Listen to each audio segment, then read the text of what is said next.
Ready అయిపోయి ఇంకా రామేశ్వరంలో దర్శనానికి అయితే వెళ్తా ఉన్నాము. ఇంకా దర్శనానికి వెళ్ళి అన్ని దగ్గరలో ఎలా జరుగుతుందో అనుకుంటున్నాం. మరి ఇక్కడ ఎలా జరుగుతుందో చూడాలి. ఫుల్ రష్ రష్ రష్, కానీ దేవుడు అనుగ్రహం మాకు చాలా ఉందిలే. దండం రూమ్ నుంచి బయటకు వచ్చేసరికి ఆ గుడి గోపురం చూసి మా నాయన దండం పెడుతున్నాడండి. ఇంకా అయితే కొంచెం చిన్న షార్ట్ తీసుకొని క్యూ లైన్లోకి అయితే వెళ్ళాము. మా దర్శనం అయితే బాగా సంతోషంగా జరిగిపోయింది. ప్రసాదాలు కట్టించారు, లడ్డు కూడా తినేసాము. ఇప్పుడైతే బయటకు వెళ్తా ఉన్నాం. ఇప్పటికి తిరిగిన 3 గుళ్ళల్లో ఎక్కడ మాకు దర్శనానికి టికెట్ అయితే మేము తీసుకోలేదు. రామేశ్వరంలో మాత్రం అమ్మమ్మ తిరిగి అలసిపోయిందని స్పెషల్ టికెట్ అండి, 200 రూపాయల మనిషికి టికెట్ తీసుకుంటే క్యూ లైన్ నుంచి కొంచెం ముందుకు పంపించేసి దర్శనం త్వరగా అయితే అయిపోతుంది.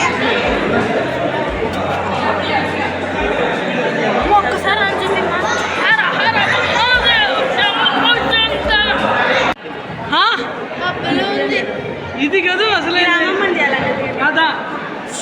అలా స్తంభాలు చూసి మామయ్య అయితే ఎలా ఇదైపోయాడో చూడండి. అలా వరుసగా స్తంభాలు ఒక 1000 స్తంభాల దాకా ఉంటాయండి. అంత భలే అనిపించింది చూసేదానికి. ఇంకా అక్కడైతే కొన్ని ఫోటోలు వీడియోలు తీసుకొని ఇంకా గుడి బయటకు అయితే వచ్చేసాము. గుడి బయట రాగానే వరుసగా ఇలా అంగళ్ళన్నీ ఉంటాయి, కానీ కొంచెం రేట్ ఎక్కువేమో అనిపించిందండి. ఇంకా అక్కడే టిఫిన్ చేసేసి రూమ్ అయితే చెక్ ఇన్ చేసి ఇంకా ధనుష్కోటికి అయితే బయలుదేరాము. కార్లోనే అండి వీడియో. ఇది అవతల సముద్రము ఇవతల సముద్రము చూసేదానికి ఫస్ట్ చాలా ఎగ్జైటింగ్ అనిపించి కొన్ని కార్లోనే తీసేసాను వీడియో. అండి ఇప్పుడే రామేశ్వరంలో దర్శనం అయిపోయింది, చేసేసాము. ధనుష్కోటికి కూడా వచ్చేసామండి. అటువైపు సముద్రం ఇటువైపు సముద్రం, అబ్బా ఫుల్ థ్రిల్లింగ్గా భలే ఉందండి. చూపిస్తాను చూడండి. సముద్రం ఇటు సముద్రం.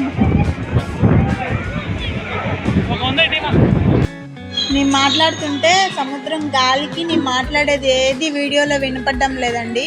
ఒక మామయ్య అయితే అక్కడ పుచ్చకాయలు, పైనాపిల్, మామిడికాయలు అన్నీ కోసి కప్పుల్లో పెట్టి అమ్ముతున్నారు. ఇంకా అవి తీసుకొని వచ్చాడు. మేమైతే షాపింగ్ చేద్దామని చూపించాను కదా అంగళ్ళల్లో. చాలా రకాల దండలు, ఫ్రిడ్జ్ మ్యాగ్నెట్స్ అన్నీ ఉన్నాయండి. మా నాన్న అయితే సముద్రంలో రాళ్ళు వేస్తున్నారు, మునుగుతాయా తేలుతాయని. అవి ఎలా మునుగుతాయని చెప్తే ఇంకొకసేపు వేసి వాళ్ళే మానుకున్నారు. ఇంకా విగ్రహం దగ్గర మేమందరం ఒక గ్రూప్ ఫోటో దిగామండి. ఇంకా అలాగే సముద్రం దగ్గర కూడా ఒక గ్రూప్ ఫోటో దిగాము. చూడండి దండలు, శివలింగాలు భలే ఉన్నాయండి. ఇంకా మామయ్య అయితే ఒక బాటిల్తో నీళ్లు పట్టుకొస్తాను, రామేశ్వరంలో నీళ్లు ఇంటి చుట్టూ చల్లుకుంటే మంచిది కదా అని. ఇంకా వెళ్ళి అలా నీళ్లు పడుతూ ఉండగానే మామయ్య మీద పెద్ద అల వచ్చి పడిపోయి మామయ్య డ్రెస్ అంతా తడిసిపోయింది. దానికైతే మేము బాగా చల్లుకుంటే మంచిదని మామయ్య బాటిల్తో నీళ్లు మచ్చడం మునిగిపోతున్నాడు. అలా కష్టపడుతూ ఒక బాటిల్ నిండా అయితే నీళ్ళు పట్టుకొని పైకి వచ్చాడు. ఇంకా మా చిన్న శ్యామల నాన్న బాగా థ్రిల్లి అయిపోయి కార్ దగ్గరైతే పెట్టుకొని అని అరుస్తున్నారు.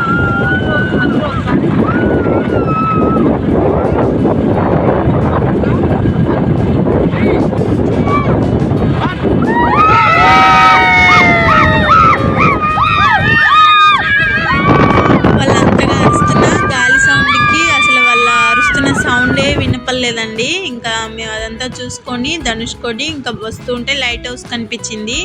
లైట్ హౌస్కి అయితే టికెట్ 10 రూపాయలండి. లిఫ్ట్లోనే పైకి తీసుకెళ్తారు. నేనైతే ఫస్ట్ నడిచేదేమో అంత ఎత్తుకు నేను అలసిపోయానని చెప్పాను.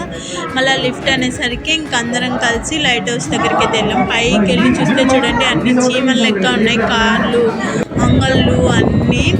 పైనుంచి వ్యూ అయితే ఇదండి, సూపర్ అనిపించింది. ఆ చుట్టూ సముద్రం మధ్యలో మనం ఉన్నట్టు అనిపిస్తుంది. లైట్ హౌస్ పైన ఎక్కి చూస్తే ఇంకా అంతా వెళ్ళిన తర్వాత ఇంకా అందరం ఫుడ్ ధనుష్కోటి దగ్గరే తినేసాము. ఫుడ్ తినేసి ఇంకా కోదండరామస్వామి దగ్గరికి అయితే వెళ్ళాము. చూసుకొని ఫుడ్ తినేసి ఇంకా మేమైతే కోదండరామస్వామిని దర్శనం చేసుకుందామని వస్తున్నామండి. లక్ష్మణుడు, రాముల వారు, సీతమ్మ ముగ్గురు ఉన్నారండి. ఇంకా దర్శనం చేసుకొని అక్కడ చూడండి గ్రీన్ కలర్లో కనిపిస్తుంది కదా, అక్కడైతే రామ సేతు కట్టిన రాళ్ళు ఉన్నాయి. దానికంతా గ్రీన్ క్లాత్ కట్టేసి టికెట్ పెట్టినారండి. ఆ రాయిని టచ్ చేయాలంటే మేమైతే ఇంకా అంత క్యూలో నిలబడ్డాం ఎందుకులే అని బయట నుంచి కొంచెం వీడియో తీశాను.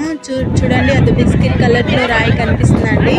ఆ రాయిని అలా పట్టుకొని పైన తిప్పుతూ ఉన్నారు. ఇంకా మేము ఇది బయట నుంచే చూసేసి ఇంకా కార్ అయితే చాలా ముందు పార్క్ చేసుకున్నారండి. మావయ్య, చిన్న పిల్లలు, అమ్మమ్మ ఎవరు రాలేదు కోదండరామస్వామి దగ్గరికి. ఇటువైపు సముద్రమే అండి. భలే ఉంది. అంటే నా ప్లేస్ ఇది రామేశ్వరంలో.